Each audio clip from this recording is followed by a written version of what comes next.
Sabe por quê? Porque Deus não está nem um pouco interessado nas coisas que eu vou amealhando ao longo da vida. Ele está interessado se Ele ainda é o centro, o foco, o maior, o tudo que eu tenho.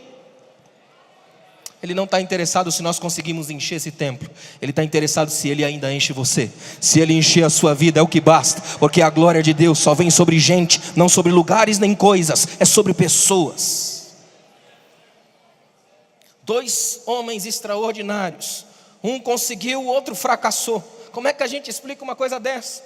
E eu anotei algumas coisas aqui que eu espero que você preste atenção no que eu vou te dizer aqui. Em primeiro lugar, à luz destes 2 homens eu tenho uma certeza.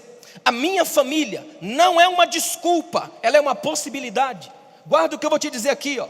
José era filho de Jacó e Raquel, a mulher amada pelo seu pai. Ele teve carinho, teve cuidado, até alguns privilégios, o que provavelmente extinguiu a inveja dos irmãos. Sabe quem era Absalão? Filho de Davi e Maaca, filha de Talmai, rei de Gesur. Muito provavelmente era um filho amado e protegido por Davi, tanto que era próximo do trono o suficiente para arquitetar um plano, tomar o trono do pai e ainda pegar o conselheiro do pai, o mais próximo dele. Só faria isso quem tivesse uma linhagem perto do poder. Você tem 2 filhos com uma linhagem profunda, 2 filhos com uma família abençoada. Um dá certo, o outro dá errado. Os 2 tiveram muitos irmãos, conviveram com os mais terríveis dramas familiares, experimentaram ódio entre irmãos, a fúria que habita a intimidade. Só que há uma diferença crucial entre os 2. José era um homem que preservava as suas raízes. A sua marca principal era o amor a Deus. Se tem uma frase que aparece o tempo todo com José, sabe qual é? E Deus era com José. Ele andava com Deus, ele tinha vida com Deus, ele tinha sonhos com Deus, ele projetava Deus em tudo que via, ainda que morando no palácio, nunca esqueceu do Deus que habitava a tenda do seu pai. Tem muita gente hoje na igreja que não vence, porque quando vencer esquece o Deus das pequenas coisas. Fica perto de Jesus se estiver na tenda, se estiver no palácio, se estiver em cima, se estiver embaixo, porque é nele que estão as fontes da nossa vida. Tem um texto na Bíblia que eu gosto muito, quando Pedro está junto com os discípulos e Jesus pregando, aí Jesus vem e multiplica os pães. E olha que interessante, quando ele multiplica os pães, a Bíblia diz que a multidão vai ao delírio. Ele multiplica os pães, dá comida para a multidão. Quando Jesus passa para outra parte, a Bíblia diz que a multidão vai atrás, porque a multidão é tudo igual, ela raciocina em termos de Bolsa Família. Se tem pão hoje, tem macarrão amanhã, cola no homem. Jesus passou para lá, a multidão foi atrás, porque a multidão via pão em Jesus, mas ainda não conseguia ver Jesus no pão. Nós temos uma multidão dessa nas igrejas de hoje. Eles só vêm para a igreja para receber presentes de Deus, mas não a presença dele. Eles querem coisas nos braços, mas não querem o abraço. Eu quero perguntar, que tipo de multidão é você? Eu estou sentindo Deus perguntar para você aqui hoje, que tipo de multidão é você? Aí você quer ver uma coisa tremenda? A Bíblia diz que a multidão vai atrás dele, querendo pão. Jesus começa a pregar um sermão tão difícil, tão duro, que ele jamais seria convidado para pregar na sua igreja depois de um sermão daquele. Era um sermão tão complicado que ao invés da multidão ficar, a multidão começou a sair. E até hoje a gente tem problema com multidão. A gente faz de tudo para manter uma multidão. Jesus não. E Jesus vai pregando e a multidão indo embora, pregando e a multidão esvaziando. E os discípulos vão ficando preocupados. Aí os discípulos chegam para Jesus e dizem mais ou menos assim: mestre, que é isso? Não é hora de pregar uma mensagem dessa. Essa mensagem aí é mensagem de culto de ensino, terça-feira. Nós estamos numa cruzada, temos multidão, temos milagre, temos o Senhor vai pregar uma mensagem dessa? Maneira, Jesus, vamos perder o povo. E eu louvo a Deus que Jesus não disse: tá bom, desculpa aí, eu vou fazer uma mensagem mais light, flex, clean, que é para ver se atinge o coração dessa massa volúvel. Não, Jesus olha para os discípulos e fala: vocês não querem ir também não? E sabe o que Pedro diz? Olha para mim aqui, ó. Pedro não diz assim, ó: para onde iremos nós? Ele diz: para quem iremos nós? Não há concorrentes para Jesus, Ele é o único. Fica nele se tiver bênção, fica nele se não tiver bênção, fica nele se tem milagre, fica nele se não tem milagre, fica nele em qualquer tempo, porque Ele é alfa e ômega, princípio e fim, o único que é digno de adoração, o único que é Senhor de tudo. Fica em Jesus. O que me chama a atenção nesses 2 meninos, os 2 rapazes que eu estou falando para você, tem uma família extraordinária, os 2. Só que José é um homem das raízes.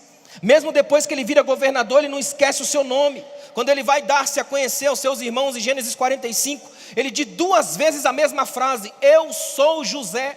Ele está no Egito, vestido de governador do Egito, falando egípcio, mas ele fala em hebreu: eu sou José. E seus irmãos assustam. Sabe o que ele está dizendo nas entrelinhas? Mudaram a minha roupa, mudaram o meu trono, me colocaram num status, me colocaram uma série de maquiagens, mas não mudaram o meu caráter, meu nome. O Senhor acrescenta: eu ainda sou José, ainda tenho compromisso com Deus, ainda falo a linguagem de Deus, eu ainda pertenço a Deus.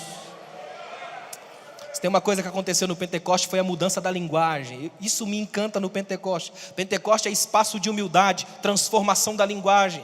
O Pentecoste nada mais é do que a inversão da Babel. Lá na Babel, os homens orgulhosamente tentaram tocar o céu. No Pentecoste, o Espírito humildemente tocou a terra. Lá no Pentecoste, olha que tremendo, as linguagens foram transformadas. Na Babel todo mundo fala, ninguém se compreende. No Pentecoste todo mundo fala, todo mundo entende. E o que entende? O conteúdo da vida. Glórias ao nome de Deus. Como é que ouvimos glorificar a Deus na nossa língua?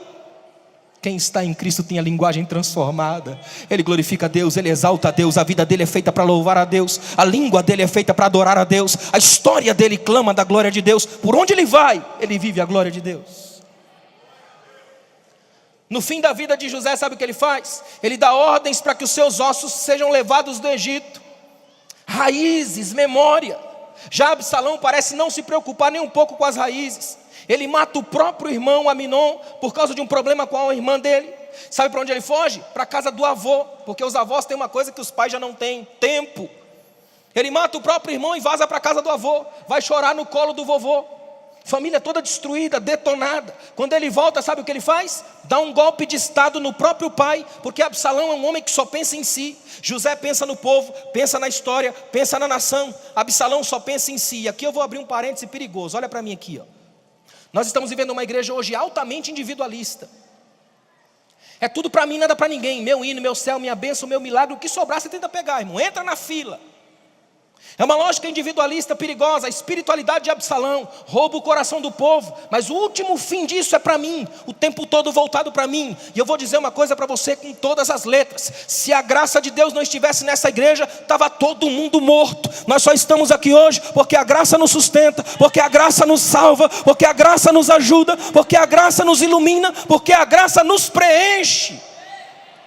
Você é salvo pela graça de Deus. Você está vivo hoje por causa da graça de Deus. Se não fosse a graça de Deus, você não estaria aqui. Você pode adorar a Deus aí por um minuto pela graça. Agradeça a Deus pela graça. Se não fosse a graça, não existiria nem pastor aqui em cima, não existiria ninguém aqui em cima, não existiria ninguém aí, porque sem a graça nós não somos nada. Somos apenas uma história sendo contada, vazia, perigosa. A Bíblia é honesta o suficiente para mostrar todos os dramas familiares. O Davi de Deus teve filhos terríveis e morte em sua casa. Jacó, um gigante de Deus, viu seus filhos mentirem, tramarem a morte do próprio irmão. A sorte de Jacó é que teve um José, sorte que Davi não teve. Escuta o que eu vou te dizer aqui, ó. Mesmo nas mais tremendas famílias cristãs, nós não estamos imunes ao sofrimento. Sempre alguém se perde, sempre há problema, sempre há crise. Mas o que esse texto ensina para mim e para você é uma coisa tremenda. As nossas famílias ainda estão nas mãos de Deus. Não é um inferno, não é a mídia, não é a presidente, não é ninguém que manda e tem o controle da nossa família. Quem tem o controle da sua família é o Senhor dos Exércitos, que a instituiu como a base dessa sociedade. A sua família não é uma desculpa. Tem gente que coloca desculpa na família. Tem gente que diz assim: olha, eu sou um problema porque lá atrás alguém teve um problema. Outros dizem assim: eu preciso fazer uma regressão porque lá na minha 14ª geração alguém pisou na bola e eu vou ser um problema aqui hoje. Eu tive um parente louco e eu vou ficar louco. Eu tive uma parente prostituta e eu vou me prostituir. Eu vou quebrar isso aqui hoje em nome de Jesus. Quando você vai para Mateus capítulo 1, você pega a genealogia de Jesus e só tem gente destruída. É a página policial da Bíblia. Se você rasgar, pinga sangue. Só tem gente quebrado. Você tem Abraão, Isaac e Jacó, os mais nobres parentes de Jesus, tiveram uma relação de mentira na família interminável. Você tem Pérez e Zerá, que eram filhos da prostituição de Judá. Na genealogia dos judeus não entrava nome de mulher, na de Jesus entra, tudo estrangeira, e uma delas prostituta, Raabe. Alguns dos piores reis da história de Israel, corruptos, mandatários e assassinos, estão na genealogia de Jesus Cristo. Quando aparece Davi, sabe como aparece? Gerou Salomão, da que fora mulher de Urias. Faz questão de lembrar o nome do homem que Davi mandou matar para ficar com a esposa dele. Assassinato, traição, adultério, crise. Sabe por que tem tudo isso? Para a gente saber de uma certeza aqui hoje: Para quem está em Cristo, não existe maldição hereditária, porque Jesus rasgou tudo no alto da cruz, e a minha e a sua família hoje está livre para adorar a Deus sem desculpa nenhuma, apenas a possibilidade da vitória, e dizer para Ele: eu creio que o Senhor lavou a minha casa. Pergunta de Deus para você hoje: você vai ser aquele que acrescenta o José da sua casa, ou vai ser o pai da tragédia da sua família, o Absalão de lá? Quem é você aqui hoje? O homem que Deus olha e aponta o dedo e diz: esse vai ser diferente na sua família? Ou alguém que Deus olha e diz: é um problema? Às vezes eu olho para muitos jovens que eu vejo nas igrejas de hoje, e o que tenho percebido é que existe uma morte das esperanças, frustração no horizonte, tudo é nublado, cinza, já não há aquela alegria, aquele desejo de viver. O que eu quero dizer para você aqui, em nome de Jesus, é que o Espírito de Deus que se move nesse lugar está dizendo para você hoje: não bota a culpa na sua família, não coloque desculpas no casamento, não coloque desculpas nas conjunturas, porque se você está aqui hoje, é porque o Espírito de Deus te preservou mais um dia, porque Ele pode e quer contar com você. Sua família não é uma desculpa, é uma possibilidade. Segundo, preste atenção nisso: cuidado com a sedução do talento. A Bíblia vai dizer que José, além de bonito, era talentoso. Foi um político honesto, um governador justo, que se transformou numa bênção mundial. José foi capaz de transformar o Egito. Olha para mim aqui, ó. Toda vez que você falar de Egito na Bíblia é sempre ruim. Egito, na mentalidade judaica, é a terra das memórias amargas, das lembranças ruins. Na Bíblia o Egito é uma situação de crise.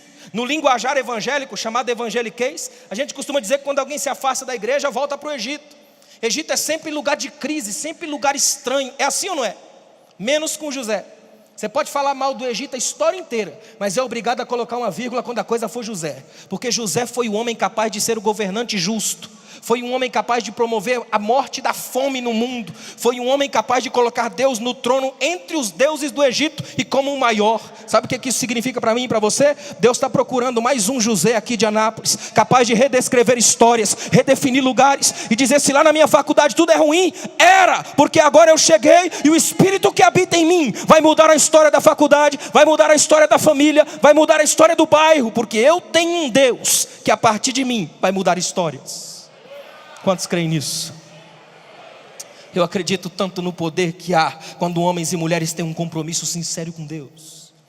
Compromisso sincero com Deus é muito além do oba-oba. É muito além de um choro sem lágrima, uma falsa intimidade para dar a sensação de proximidade. Não há nada mais enganoso do que o teatro e a fachada religiosa. O que Deus procura não são as caras e bocas. Esse povo me honra com os lábios. É o coração rasgado, é a capacidade de dizer para Ele: Senhor, celebra a Tua vida na minha vida, para que eu me entregue de corpo e alma, e saiba que o Senhor é tudo no fraco que eu sou. Eu gosto de uma passagem sobre C.S. Lewis. C.S. Lewis era um ateu terrível, e ele conta que quando se converteu fez uma oração, e na oração dele ele disse: Deus, eu quero te convidar para vir morar no meu coração. E ele disse que começou a sentir uma dor imensa no peito. E ele disse que a dor foi tão forte que ele bradou: Deus, eu te pedi para vir morar, não me matar.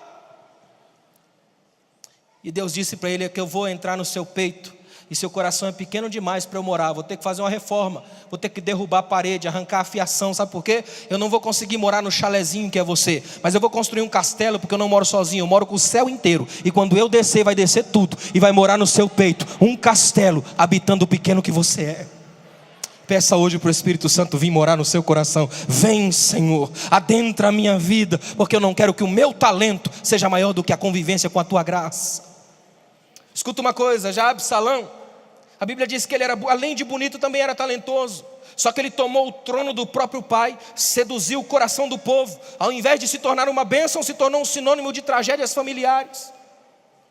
Os dois rapazes enfrentam os dramas do sexo. José, por exemplo, é um escravo, está na casa da mulher, está na casa de Potifar, tentado pela mulher dele, mas mesmo assim, sabe o que ele faz? Ele mantém sua fidelidade a Deus. Já Absalão, sabe qual é o primeiro ato oficial dele quando ele toma o trono do pai? É pegar as concubinas do pai e manter relações sexuais com elas no terraço do palácio, à luz de todo Israel. Um, quando pode, não faz, o outro faz em todo o tempo. Eu tenho uma pergunta para fazer a você aqui hoje. Quem manda na sua vida é Deus ou os seus desejos? É Deus uns impulsos da mídia. É Deus as conversas e as amizades que te levam sempre a lugares que você não pode ir, não deve ir ou não quer ir. Sabe qual é a palavra de Deus para nós aqui essa noite? Quebrantamento, arrependimento, mudança de vida, transformação. E isso acontece quando eu tomo coragem de dizer: Deus, o caminho que eu estou trilhando é complicado, mas a partir de hoje, pela tua palavra, eu vou tomar o caminho da direção da glória. E sei que o Senhor que honra José também me honra aqui hoje. Cuidado com a sedução do talento. Os dois enfrentaram os desafios do poder. Escuta uma coisa aqui, ó, prosperar nem sempre é um bom negócio. Tem gente que quando tem um tipo de prosperidade, algum tipo de sucesso, ele perde a glória de Deus. Quer ver uma coisa? Tem jovem que está sentado aí agora, sonhando em poder cantar aqui, ou ministrar aqui, e às vezes Deus não permite. Sabe por quê? Porque ele conhece o amanhã, ele já mora lá. Ele sabe que tem gente que se pegar esse microfone aqui, se demoniza. Nem todo mundo nasceu para estar aqui. É por isso que não vem para cá quem quer, mas quem Deus põe. Sabe o que Deus quer dizer a você aqui hoje? Que você entenda uma certeza da fé tremenda. Não interessa se estar aqui ou estar aí. A questão é estar em Deus. Se você estiver em Deus, aqui ou aí, você vai parar no mesmo céu que todo mundo aqui, ó. O céu da glória, o espaço sagrado das certezas de Deus. É que muita gente tem uma sedução violenta pelo palco, mas não pelo púlpito. Eles querem as glórias, mas não querem a sarça. Eles querem participar de um movimento muito grande, mas não querem um avivamento dos pequenos. O que eu quero te dizer aqui hoje é que Deus não tem compromisso com multidões, tem compromisso com indivíduos. E esses indivíduos é que se tornam servos, e os servos é que celebram o seu Deus pelo que Ele é, não pelo que Ele faz. Wayne Myers escreveu que quando um homem prospera, duas coisas acontecem: ou Deus ganha um parceiro, ou Satanás ganha mais um tolo. Quem que você gostaria de ser hoje? Um tolo talentoso ou uma bênção de Deus para as nações? O que mais tem hoje é gente que é talentosamente tolo. Eu fiquei lendo esses dias uma coisa que me chamou a atenção. Conta-se que um homem passou por uma cidade, uma estrada, e viu uma fazenda com vários alvos desenhados e a flecha cravada exatamente no meio do alvo, uma precisão incrível. Vários, sem errar um. De repente ele passa a ver um homem sentado com um aspecto meio abobalhado, arrumando uma flecha num arco. E ele pensou: só pode ser ele, só tem ele aqui. Chamou o rapaz no canto e falou: foi você que atirou todas essas flechas aí? E o rapaz disse: eu mesmo. E ele disse: rapaz, impressionante, eu nunca vi um nível tão alto de talento. Você não errou um, precisamente no centro. Como é que você fez? Tem algum segredo? E o rapaz disse: é muito fácil, quer ver? Eu olho na parede vazia, mando a flecha, no que ela crava eu vou lá e pinto o alvo ao redor dela. Isso chama-se sucesso de tolo, ouro de bobo. O que tem de gente fazendo sucesso de tolo? Sabe como é o sucesso de tolo? É quando eu chego aqui para pregar, louco para você me aplaudir. É quando eu chego aqui para fazer alguma coisa para que você me veja. Sucesso de tolo. A glória aqui não é minha, é dele. Ele é o único que é digno, ele é o único que deve ser lembrado. Importa que ele cresça e eu diminua. Importa que eu e você estejamos perto da cruz de Jesus. O que mais me encanta em Jesus é a capacidade que ele tem de ser humilde.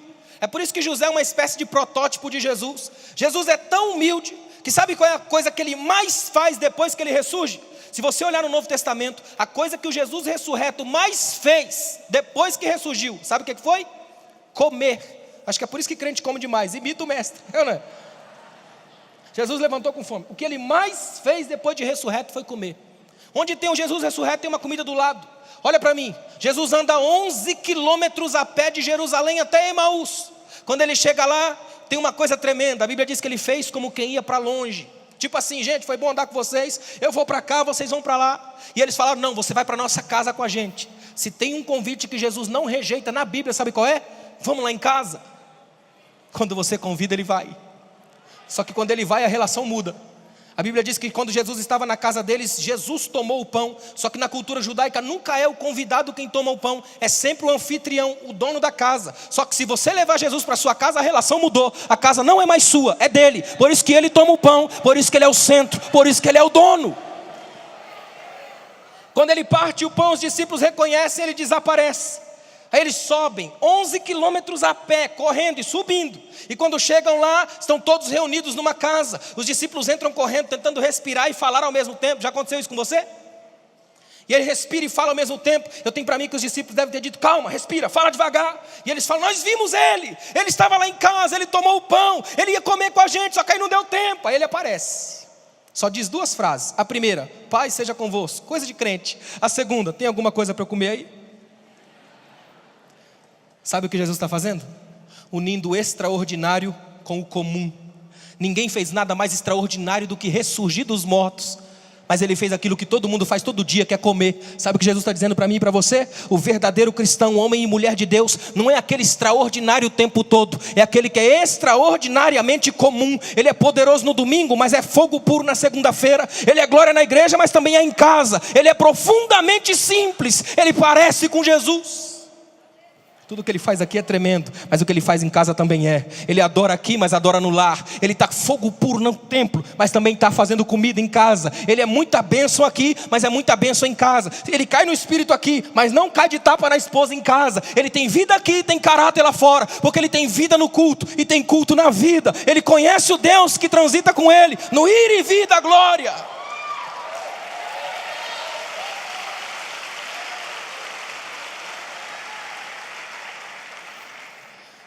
Se tem uma coisa que me encanta em José, é que José é o homem do perdão. Até hoje ele é lembrado pelo perdão, porque ele não permitiu que o sucesso na sua vida quebrasse o ciclo do perdão. Eu vou te dizer uma coisa: a vingança estabelece uma lei perigosa de quem morre por último. Você faz uma coisa para alguém, ele se vinga e outro se vinga porque o outro se vingou, e isso estabelece um ciclo miserável. Só o perdão quebra o ciclo da vingança. José tinha tudo para destruir seus irmãos. Ele agora tem poder, ele tem prestígio, ele tem a máquina assassina do Egito funcionando a uma ordem sua. Mas ele olha para os seus irmãos, tira todas as máscaras e diz: eu sou José, irmão de vocês. E não fiquem apavorados, porque para a conservação da vida Deus me enviou na frente de vocês. Sabe o que ele está dizendo? Eu sou um governador, mas eu sirvo vocês. Vocês são melhores do que eu. Me enganaram, me venderam, me detonaram, mas o meu Deus me fez servir vocês. Sabe por quê? Porque o meu Deus é Deus de perdão. Eu sinto de Deus dizer para alguém aqui hoje: perdoe em nome de Jesus. Aí você quebra o ciclo da inveja, quebra o ciclo da miséria, para a hegemonia da morte, e pode dizer para todo mundo: na minha casa, quando a morte se levantou, o perdão estabeleceu o limite, e o Espírito Santo agiu nas ramificações da família. Cuidado com o talento demais. Tem muita gente que fica ansiando pelo talento, que é para quando o talento chegar, ele poder sair se vingando de todo mundo. Não deixe que o seu talento, as suas posses, a sua beleza te transformem num monstro.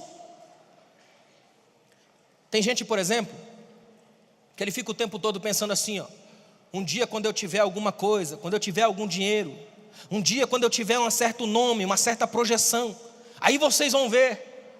No dia que eu tiver uma bênção e eu for uma bênção em algum lugar, vocês vão ver só. É uma lógica tão perigosa. Me permitam mostrar para vocês um outro ângulo de um pecado que a gente comete quase todo dia, mas não percebe. E não tem nada a ver só com comida. É o famoso pecado da gula. Pecado da gula não é só quando você come até estourar. Pecado da gula é quando você fala: eu vou engolir você. Agora apertou, né? Essa ninguém esperava, né? Já viu quando alguém fala: eu vou te engolir, eu vou engolir fulana? Você comete o pecado da gula. A gula é sempre um pecado perigoso, porque ela mata de fome seu próprio ser. Você passa a abocanhar pessoas e coisas. Você vira um monstro que fica engolindo tudo e todos. Olha para mim aqui, ó. A gula é vista em 3 fases, destruindo o próprio corpo. Existe, por exemplo, a anorexia, que é quando você nunca enxerga a imagem real do corpo que tem, até destruir o próprio corpo com fome eterna. Existe também a obesidade, que é a frustração da gravidez. A gravidez engorda, promete e cumpre. 9 meses depois, a obesidade engorda, promete, mas nunca satisfaz. Existe a ortorexia, doença de comer corretamente, que mastiga 400 vezes a mesma comida. Cada um desses é uma deformidade do desejo. É como se o meu senso de vida nunca estivesse estabelecido, porque eu tento engolir coisas, pessoas e sistemas. Agora, quando nós estamos em Cristo, uma ceia, que é um pouquinho de vinho, um pedacinho de pão, já é o maior de todos os banquetes, porque não enche a barriga, mas enche a alma. preenche a vida de significado, e você sai daqui dizendo: eu creio no Deus que se entregou por mim, e até o tempo Ele colocou à minha disposição. Faça isso em memória de mim, passado, examine-se assim hoje, presente, até que Ele venha amanhã, ontem, hoje e o amanhã na mesma mesa, mostrando para mim e para você que quando estamos em Cristo, a gente não engole mais ninguém, mas celebra junto na partilha da fé, acreditando que esse irmão é importante para a minha vida. Se Deus te der algum talento aqui hoje, se Deus te der alguma bênção aqui hoje, nunca use isso para matar ninguém. O nome disso aí é inveja. É quando os seus olhos se irritam diante de tudo que tem brilho. Nós estamos aqui agora debaixo dessas luzes. Se de repente dá um blackout, eu tenho até medo de falar isso, que isso acontece direto comigo quando eu estou pregando. Mas de vez em quando vai que dá um blackout, né? Apaga tudo. Nossos olhos ficam meio irritados, não ficam? Uma coisa estranha, uma confusão na retina, porque os olhos estão acostumados a essa luz.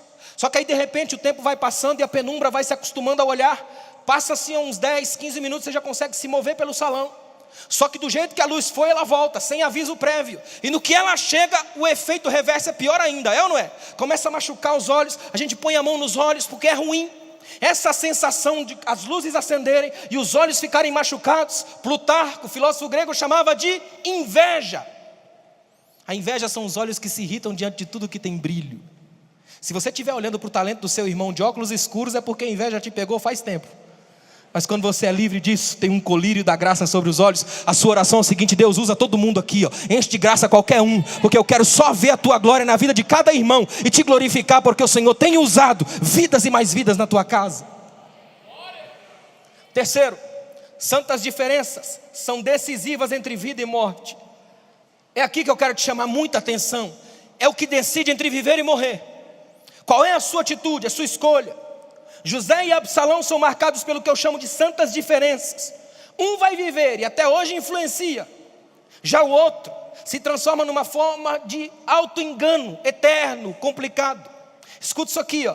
José governa porque Deus colocou ele no trono. Absalão tomou um trono que não era dele, lutando por coisas que Deus não deu, abraçando promessas que Deus nunca fez. Escuta isso aqui, ó. José conseguiu ser feliz nas piores circunstâncias.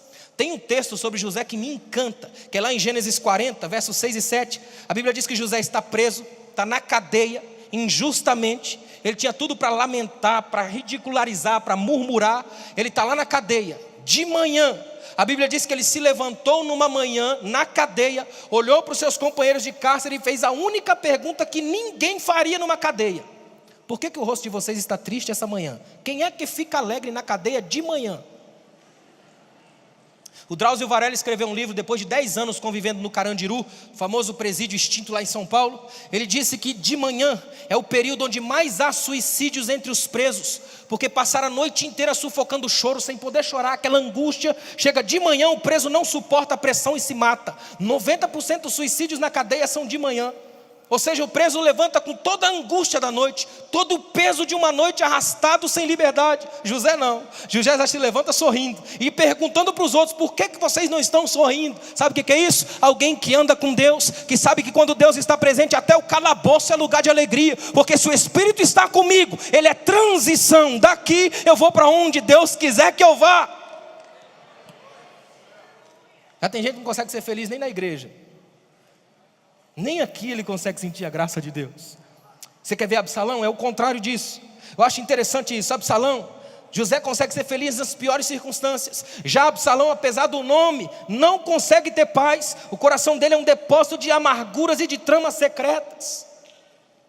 Absalão tem 3 filhos. Os filhos morrem antes de lhe darem uma linhagem.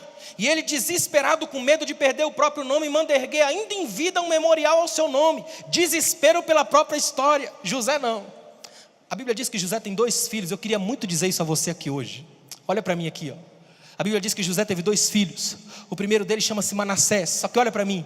A Bíblia diz, e nessa época, Manassés é um garoto que nasce de José. Só que José nessa época, quando tem um filho, ele está casado com a filha de um sacerdote do Egito. Ele é uma espécie de vice-faraó, se é que existe isso.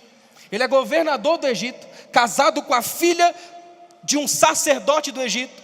Ele fala egípcio, ele tem um nome egípcio, é reconhecido na nação inteira. E naquela época os egípcios acreditavam que os faraós eram divindades, vinham do próprio Deus. Não se podia nem olhar diretamente nos olhos de um faraó. E quando nascia o filho de um faraó, se faziam vários dias de festa. E o ápice da festa, o auge, sabe qual era? Era a hora de dar a nomeação da criança. Porque era comum que quando a criança fosse dar o nome, todo o Egito ficava de pé, tocava o arauto, aquela trombeta, e aí o sacerdote do Egito vinha, pegava o bebezinho, levantava e dava um grito: seu nome será. Aí todo o Egito se curvava com o rosto no chão, porque não podia olhar para o faraó. E aí o pai se levantava e era comum ele dar o nome do filho de acordo com algum dos deuses. Por exemplo, seu nome será Tot, o Ibis, Cum, o touro sagrado, alguma coisa do tipo. Só que naquele dia, se tem um dia que eu queria ter participado, era esse. Tenta imaginar uma festa no Egito, os sacerdotes do Egito, a religião funcionando.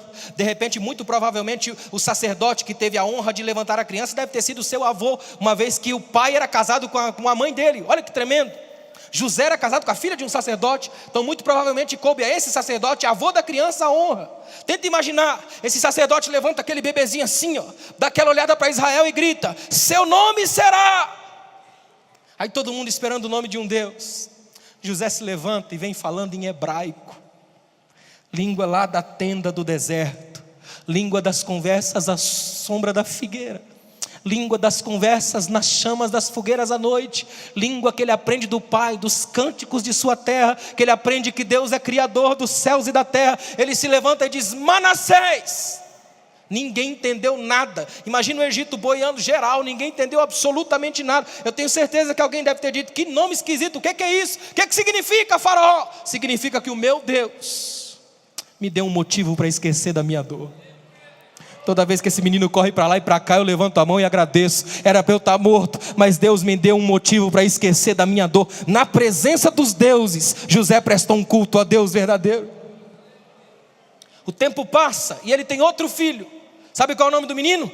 Efraim. Agora imagina, a festa de novo, o sacerdote, tudo outra vez. O sacerdote levanta o garotinho e diz: seu nome será. Aí o Egito todo bota a cara no chão. Talvez alguém deve ter dito: será que agora é o nome dos nossos? Ele se levanta e diz: Efraim, além de me fazer esquecer, meu Deus ainda me faz dar frutos na terra do meu sofrimento. Eu tenho Efraim.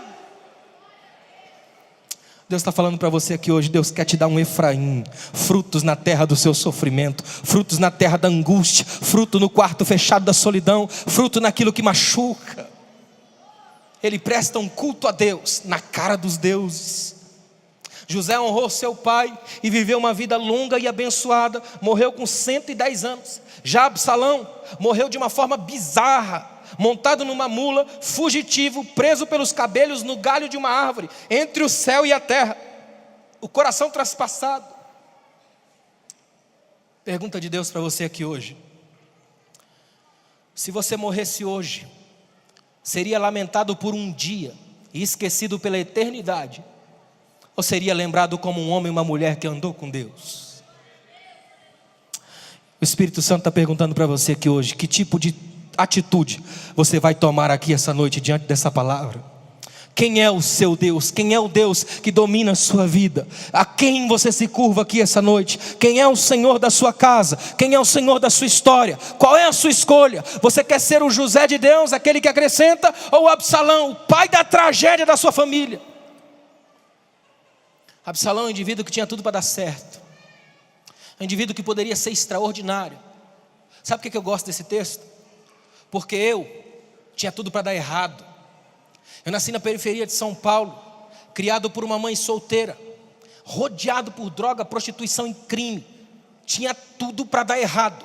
Mas hoje eu dou palestra no Brasil e no mundo. Estou aqui de pé diante de uma multidão como essa, só por causa de uma coisa: graça. Se não é a graça, nenhum de nós estaríamos de pé. A graça transforma pedregulhos em fichas douradas. É a graça que faz o Espírito Santo estar aqui entre nós hoje, porque Ele não vê o que nós somos, mas o que podemos ser na sua presença.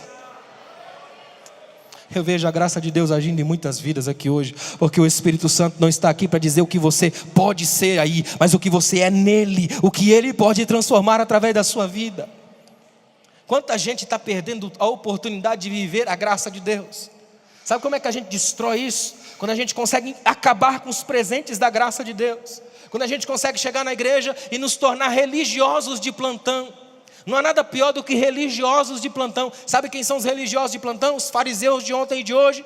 São aqueles que entram na igreja, participam do culto, do movimento, mas eles não são tocados pela graça de Deus. Eles estão envolvidos no projeto, mas não estão no corpo. Eles fazem parte de um mecanismo, massa, multidão, rosto entre rostos. Pergunta de Deus para você aqui hoje: quem é você aqui hoje? Quando Jesus olha para você, o que ele percebe? Sabe o que Deus procura de nós? Cada vez mais parecidos com Ele, santos diferentes. Eu me lembro que uns tempos atrás, eu estava viajando, minha esposa com meu filho em casa, e um pessoal que estava lá, e meu filho brincando fez alguma coisa, e alguém que estava lá disse assim: olha, ele fez igualzinho o pai dele. Ela me contou isso e eu fiquei pensando, que coisa incrível. Se meu filho, que é humano, imperfeito, frágil, criança, é capaz de, fazendo algo, testemunhar que eu existo, fazer as pessoas lembrarem de mim, ponte de memória, automaticamente lembraram de mim na mesma hora. Eu fiquei pensando, tem certas coisas que a gente faz aqui na terra, que Deus levanta no céu e diz: não falei? Esse menino é meu filho, parece comigo, faz coisas que só eu faço. Ele optou por seguir a minha trilha. Quantos querem sair daqui hoje imitando a Jesus? Deus está chamando um grupo de imitadores de Deus aqui essa noite. Homens e mulheres que façam a opção certa. Eu quero seguir o teu caminho, quero andar na tua trilha, quero dizer aquilo que o Senhor diz. Quero que os meus braços sejam teus braços abraçando o aflito. Eu quero que as minhas pernas te levem onde o Senhor quiser ir. Eu quero que o meu coração seja uma ponte histórica com o teu coração, Deus. Fica de pé, por favor.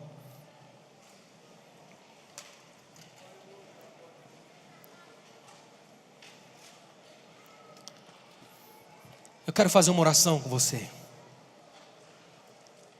E nessa oração eu queria que você, por um momento, pensasse em que tipo de lado, de qual lado você está.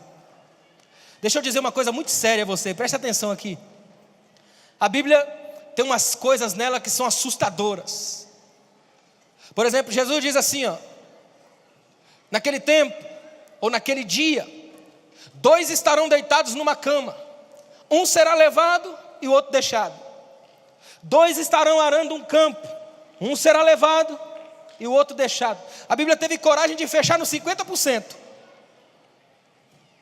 Se Deus rachar essa igreja hoje no meio em 50%, de que lado você está?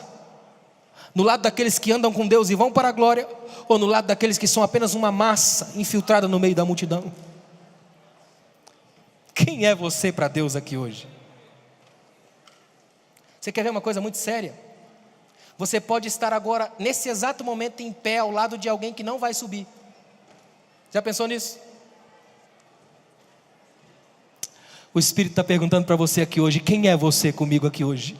É alguém que eu posso ter compromisso? É alguém que tem caráter? É alguém que tem alma perto de mim? É alguém que me procura, que tem saudade da minha presença? É alguém que quer ouvir a minha voz? É alguém que não se interessa pelos desejos do mundo, mas pela minha vontade? Quem é você para Deus aqui hoje? Jesus está chamando agora jovens, homens e mulheres que queiram ter um compromisso profundo, genuíno, pessoal com Jesus. Quem quer ter um compromisso com Deus aqui sério? Quem quer ter um compromisso com Deus genuíno, verdadeiro? Levanta sua mão agora, fala para Jesus: Senhor, aqui ó, eu quero assumir um compromisso sincero contigo. Eu quero uma aliança com o Senhor. Eu não quero ser mais um no meio de uma multidão perdida. Eu não quero estar numa igreja cheia de gente vazia. Eu quero estar perto da tua glória. Eu quero sentir o cheiro da tua presença. Eu quero saber que quando o Senhor entra no lugar, eu sei que o Senhor está ali. Transforma essa casa agora num ambiente de glória a Deus. Transforma. Adora a Deus, adora a Deus. 1 minuto de glórias e de louvores a Ele, porque Ele merece. Ele é real, Ele é o Senhor da sua vida. Ele é o dono da sua história. Ele está na sua casa, Ele está na sua vida. Ele é o Senhor da sua história. Ele é o Deus que está habitando o seu coração. Ele é maior do que tudo que você pensa. É o Deus de José. É o Deus que quer acrescentar à sua vida aqui hoje bênçãos. Eu sinto a presença gloriosa de Jesus aqui. E Ele quer fazer diferença na sua vida aqui hoje. Ele quer transformar seus sonhos. Ele quer tocar no fundo do seu coração. Ele quer mover a sua alma. Sabe por que a gente cantou aqui? Porque antes a palavra gerou vida no coração. Porque ninguém canta se a palavra não gerar vida no coração. Sabe por que nós estamos fazendo 50 congressos? Porque a glória de Deus nunca saiu daqui. Se a presença de Deus estiver no meio, a igreja avança. Quantas tentativas o mundo já fez de calar a igreja, mas a igreja permanece porque ela tem uma voz que vem do trono. Quantas tentativas o diabo já fez de destruir sua vida, mas você permanece porque a glória de Deus arranca todos os laços. Quantas vezes o inferno já tentou colocar as máscaras dele em você, mas você permanece vivo, porque o Espírito Santo da verdade, o autêntico e genuíno Senhor, entra na história. Saia daqui hoje com uma certeza no seu coração: o Espírito que te trouxe aqui conhece você. Eu queria que você colocasse a mão no seu coração e orasse a Deus agora. Faz a sua oração, você e Deus. Só você e Deus, é um momento íntimo, profundo, e só você e Deus. Ninguém se intromete nesse momento entre você e Deus. É você dizer para Deus: Senhor, eu estou aqui, e eu acredito que a Tua palavra é capaz de entrar no íntimo da minha alma e mudar a minha vida. Eu acredito que a Tua palavra é capaz de gerar salvação, transformação em vida. Eu acredito que a Tua palavra é capaz de me libertar das destruições na minha família. Eu acredito que a Tua palavra é capaz de me transformar numa bênção na minha casa. Oh Deus, como é tremenda a Tua presença aqui, Pai. Esta igreja é Tua, Senhor. Cada jovem que está aqui é Teu, Pai. Cada pessoa que está dentro desse templo neste momento é Teu, Senhor. Cada irmão, cada irmã que está ali fora me vendo pelo telão são Teus. Nada aqui existiria se o Senhor não estivesse aqui. Este congresso existe para a Tua glória, Senhor. Nós estamos aqui por causa da Tua glória, Pai. Nós estamos aqui por causa da Tua glória, Senhor.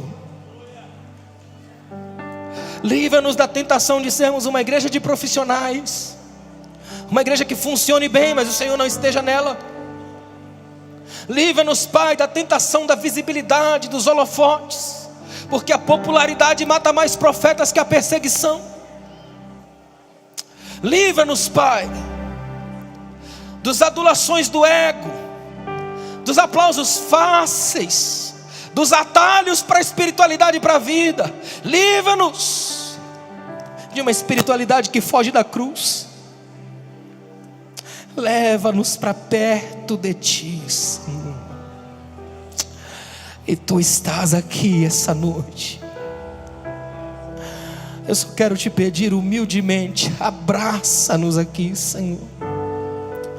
Faz o coração queimar, arder pela Tua palavra. Abraça-nos, abraça-nos, abraça-nos, abraça-nos.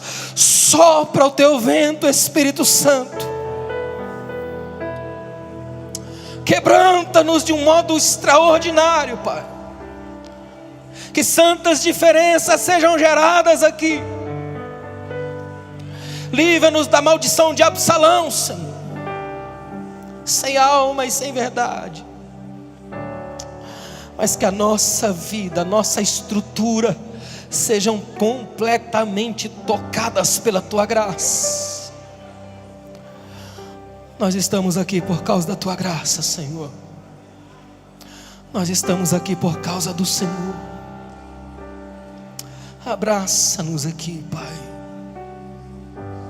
Em nome de Jesus. Para a glória de Jesus. Amém. Que você saia daqui hoje com uma certeza no seu coração: a nossa opção é sermos o José de Deus aqui hoje. Homens e mulheres que o Senhor acrescenta na história. Homens e mulheres que o Senhor pode contar num tempo de caos e de crise. Que na sua família você não seja o causador das lágrimas, mas aquele que vai fazer com que a presença de Deus chegue no arraial, entre no quintal, atinja a casa e mova gerações para a glória de Deus. Obrigado, pastor.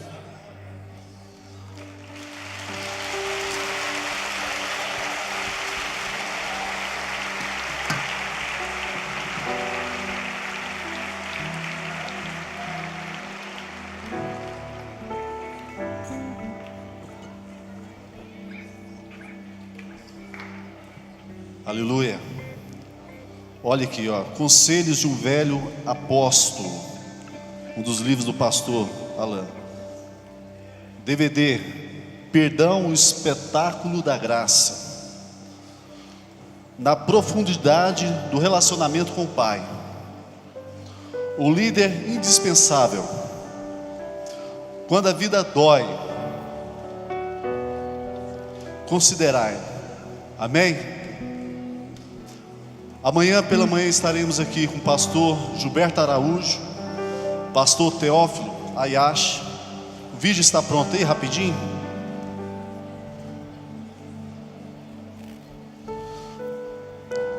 Material do Comep, DVD, não deixe de adquirir.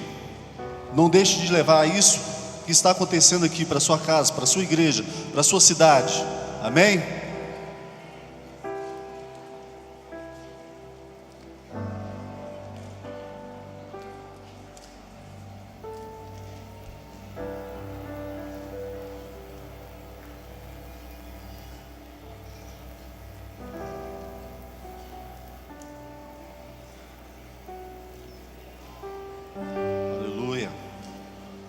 Nós temos a praça de alimentação que você pode passar lá, pode fazer o seu lanche e abençoar o Comep.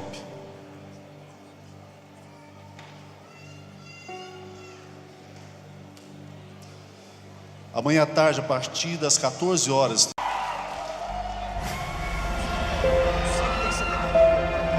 O material da Nívia Soares está ali no espaço nosso no Comep, tá ok? Abençoa o ministério da Nívia.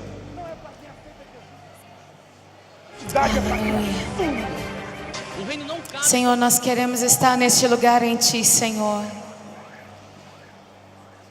Queremos permanecer em Tua presença. Queremos ser essa geração, Senhor Deus, que faz diferença, Deus, que entendeu o chamado do Senhor, ó Deus, que responde à Tua presença, Pai. Ajuda-nos, Senhor. Ajuda-nos, Deus, faz isso em nós e através de nós, para a Tua glória, Senhor. Em nome de Jesus, Deus. Em nome de Jesus. Em nome de Jesus, Deus. Aleluia.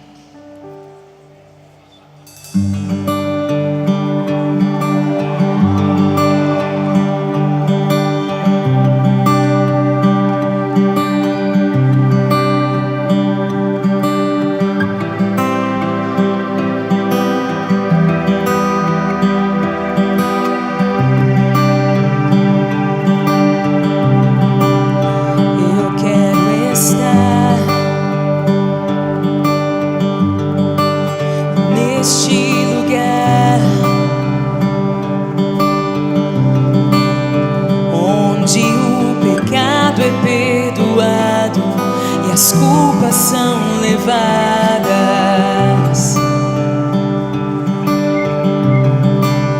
Eu quero estar neste lugar onde o amor não se esfrie e o fogo não se apague.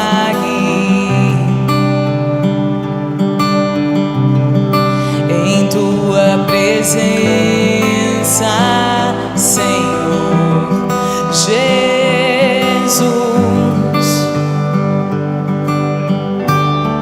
em Tua presença, Senhor Jesus.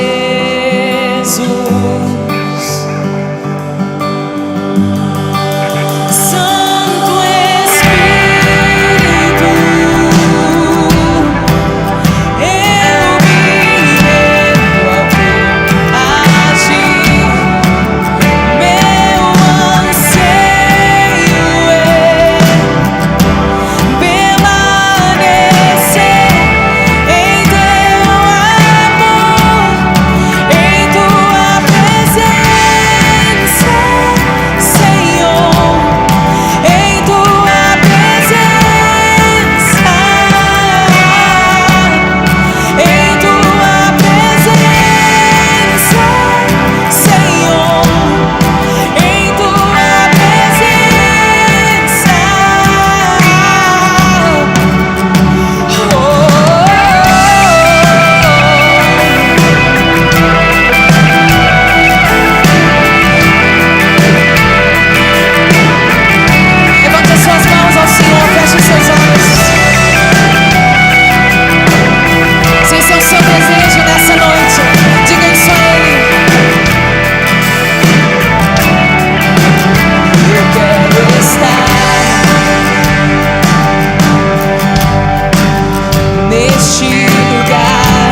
Jesus diz aos seus discípulos: eu sou a videira verdadeira, vocês são os ramos. Se vocês permanecerem em mim, vocês vão dar frutos que vão glorificar a Deus Pai, porque sem mim vocês nada poderão fazer, nada. E permanecer em Jesus fala de permanecer em comunhão com Ele, fala de todos os dias permanecer em diálogo com Ele, fala de todos os dias ouvir a voz dEle e ser ouvido por Ele. Não é sobre uma religião vazia que estamos falando, mas sobre manter um relacionamento diário com o Senhor, diário, onde nós ouvimos e somos ouvidos. Permaneçam em meu amor, diz o Senhor. Permaneçam em mim, permaneçam em mim. Jesus disse isso aos discípulos antes que eles enfrentassem uma das maiores crises da vida deles. Durante 3 anos e meio eles andaram com o Mestre Jesus. Eles presenciaram milagres, maravilhas, presenciaram mortos sendo ressurretos, presenciaram surdos ouvindo, mudos falando, presenciaram coisas maravilhosas, pão sendo multiplicado. Mas eles estavam para viver uma das maiores crises das suas vidas, que era ver o próprio Mestre ser crucificado, ser escorraçado pelos judeus, pelos romanos, ser desprezado, ser cuspido, ser morto numa cruz. Estavam para viver uma das suas maiores crises, e Jesus disse para eles: permaneçam em mim, permaneçam em meu amor. Nós estamos no Brasil para viver uma das maiores crises que o Brasil já viveu. Uma crise financeira, uma crise moral, uma crise na política. Já estamos vivendo esta crise. E a palavra do Senhor permanece. E Ele diz: permaneçam em mim, permaneçam em meu amor, permaneçam em mim, porque eu sou a ressurreição e a vida. A nossa vida não está nas circunstâncias, a nossa garantia de vida não está naquilo que podemos ver com os nossos olhos, mas está na fonte de vida que é Jesus e sua presença, seu Espírito, e é dele que precisamos nos encher. É da fonte de águas vivas que é Jesus. A fonte de águas vivas que é Jesus. Ele é uma fonte inesgotável, da qual nós podemos beber todos os dias. Todos os dias. Você pode beber dele todos os dias. Todos os dias. Todos os dias. Ainda que a seca, ainda que exista seca, nós não estaremos secos. Nós não estaremos secos. Nós não estaremos secos, porque a fonte de águas vivas, Jesus, está acessível a nós, está acessível a você. Todos os dias, feche os seus olhos. Feche os seus olhos. Levante as suas mãos ao Senhor. Levante as suas mãos ao Senhor. Comece a clamar a Ele. Comece a clamar a fonte de águas vivas, Jesus. Comece a tirar todo bloqueio. Talvez essa fonte esteja bloqueada dentro de você. Jesus disse: aquele que crê em mim, do seu interior fluirão rios de águas vivas. Talvez os rios estejam bloqueados, talvez pela incredulidade no seu coração. A incredulidade é um dos motivos pela qual as fontes de águas vivas param de fluir. Talvez você tenha parado de crer por causa de circunstâncias que você tem vivido, decepções que você viveu, que trouxeram falta de fé no seu coração. É tempo de voltar a crer que o Senhor é suficiente, que Ele é Deus e que Ele é o suficiente para você, que a presença dEle é suficiente para você. Sempre haverá o suficiente, sempre haverá o suficiente. Em Jesus, em Jesus, em Jesus, em Jesus. É tempo de desobstruir a fonte. É tempo de desobstruir a fonte. É tempo de desobstruir a fonte. A fonte que há em você, fonte de águas vivas, que é Jesus. É tempo de voltar a crer. É tempo de voltar a buscar ao Senhor, de voltar a ler a palavra de Deus. Tempo de voltar a buscar, a jejuar, a orar. Tempo de voltar ao início, voltar às antigas obras, a fazer aquilo que você fazia. É tempo de voltar a buscar ao Senhor de todo o seu coração. É tempo de voltar a buscar ao Senhor. Se você ainda não foi, é tempo de buscar ao Senhor como você nunca buscou antes. Buscar-me-eis e me achareis, se me buscardes de todo o vosso coração. É tempo de buscar ao Senhor e encontrá-lo.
Ao Senhor, levante as suas mãos ao Senhor, feche seus olhos, clame ao Senhor, clame ao Senhor, clame ao Senhor, clame ao Senhor, clame ao Senhor, clame ao Senhor.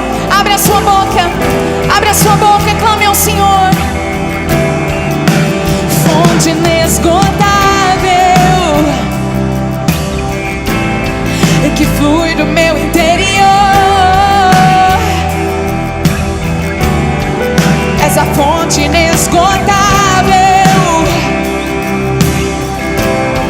que flui do meu interior. Tu és a fonte inesgotável que flui do meu interior. Espírito de vida, Espírito Santo, fonte inesgotável que flui do meu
Aleluia. Senhor Jesus, nós nascemos com um só propósito: para estar diante de Ti, Senhor, todo o tempo, para Te adorar, para nos darmos a Ti, sempre, sempre, com tudo que há em nós, nascemos para Te adorar, Senhor. Aleluia, aleluia.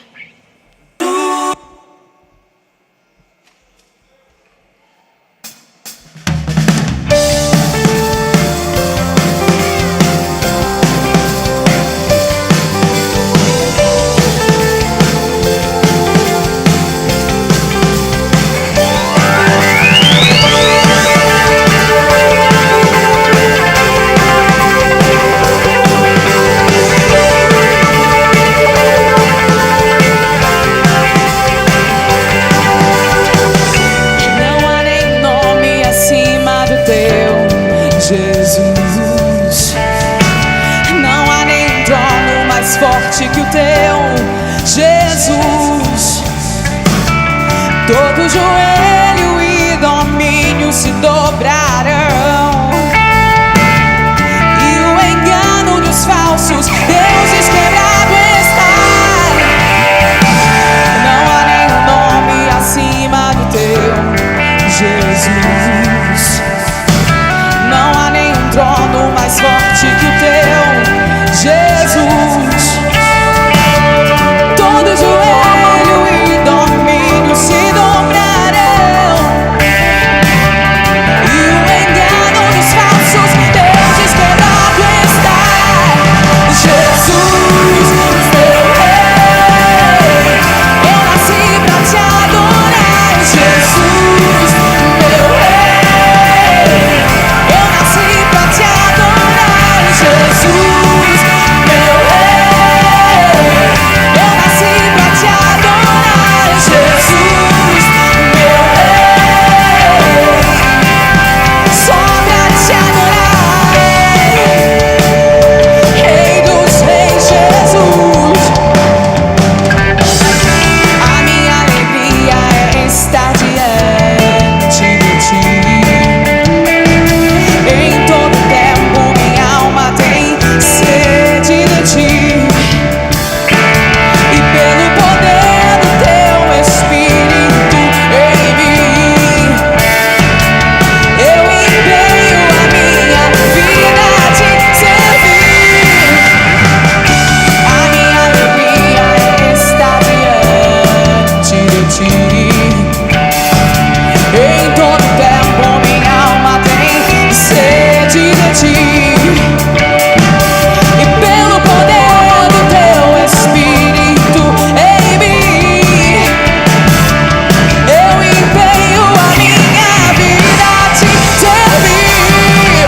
Jesus, meu rei, eu nasci pra te adorar. Jesus, meu rei, eu nasci pra te adorar. Jesus, meu rei, eu nasci pra te adorar. Jesus, meu rei, eu nasci pra te adorar.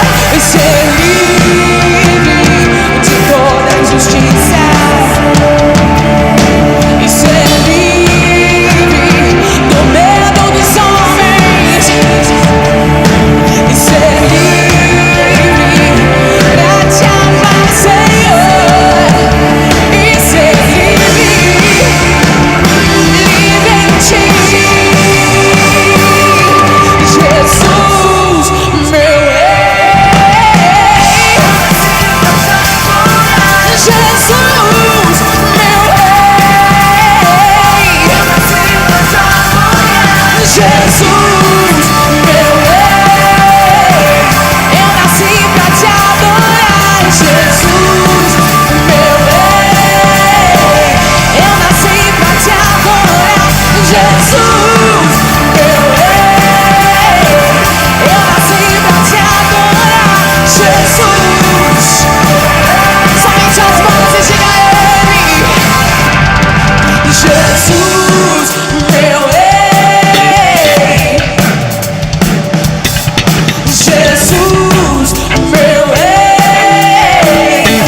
pessoa que está do seu lado nessa hora.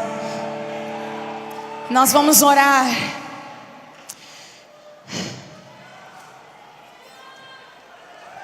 Aleluia, aleluia. Nós vamos orar pela igreja. E nós vamos orar pela igreja. Não sei se você sabe, mas existe uma igreja perseguida. Agora mesmo, existe uma igreja que não pode se reunir como a gente está se reunindo agora. Existe uma igreja que não pode cantar como a gente acabou de cantar. Tem uma igreja que não pode dizer alto como a gente pode. Não pode ter uma guitarra alta, uma batera alta como essa, dizendo: Jesus, meu rei, eu nasci para te adorar. Tem uma igreja agora que não pode se reunir como a gente, que não pode cantar tão alto como a gente acabou de cantar. Tem uma igreja perseguida, que ama Jesus tanto quanto você, e que precisa das nossas orações. Tem famílias agora que acabaram de perder entes queridos. Tem 21 famílias, especificamente no Egito, que acabaram de perder entes queridos, que foram decapitados por causa de Jesus, por causa de extremistas religiosos. E eles pediram oração por essas famílias, para que eles sejam fortalecidos no Senhor, para que eles sejam consolados pelo Espírito Santo. E eu queria pedir que nós orássemos. Pediram que nós orássemos, que a igreja orasse. E eu quero pedir que você ore, que você dê a mão ao seu irmão que está aí do seu lado, que você levante um clamor junto com esse seu irmão, por esses nossos irmãos que estão chorando a morte dos seus entes queridos e que precisam do nosso apoio, precisam das nossas orações. Ore pela igreja perseguida, lá no Iraque, lá no Egito, lá na Síria. Tem um povo tão amado, tão querido, que ama Jesus tanto quanto você, e que não pode estar se reunindo como a gente se reúne aqui, mas que precisa das nossas orações, do nosso apoio. Feche os seus olhos, comece a orar, comece a orar, comece a orar por esses irmãos, por essas famílias. Comece a orar, comece a orar, ore.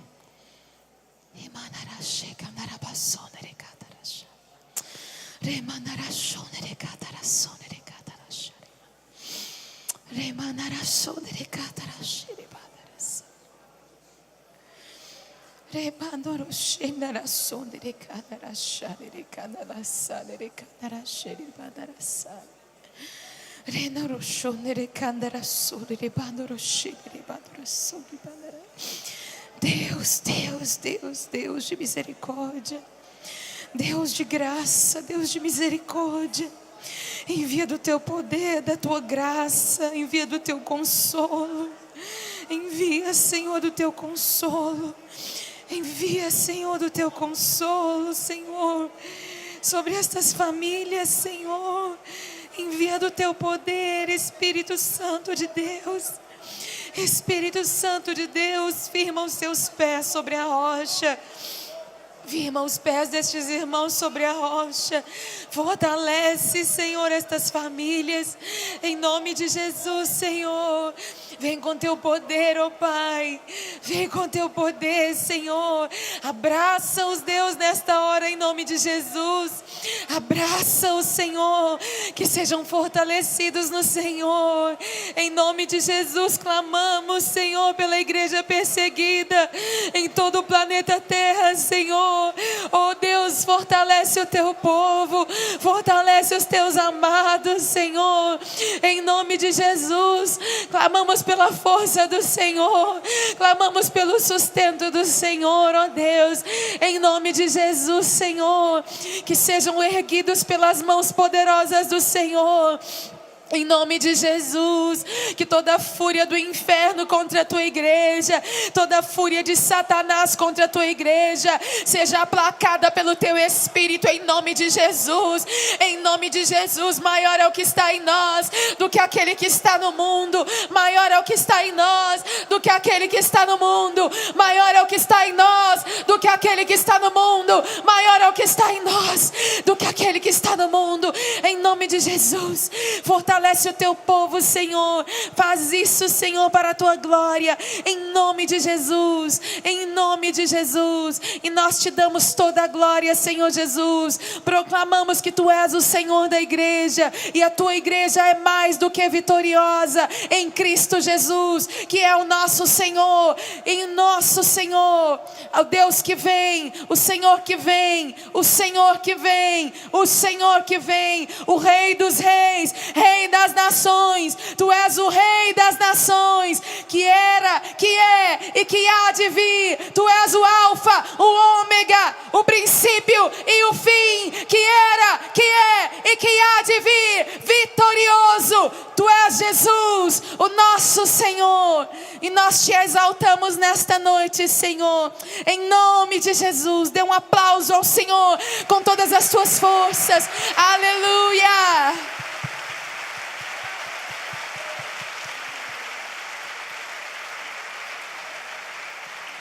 Aleluia. Olha só,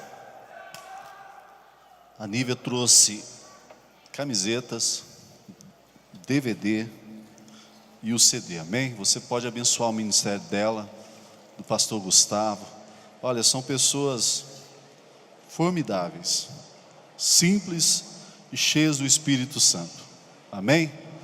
Não se esqueça que amanhã, a partir das 8h30 da manhã, estaremos aqui, começando o trabalho de amanhã, e estará conosco 2 jovens pastores que têm rodado o Brasil e fora do Brasil pregando o Evangelho. Vocês vão gostar demais. São 2 homens de Deus que Deus tem usado de modo extraordinário nessa nação e fora dessa nação.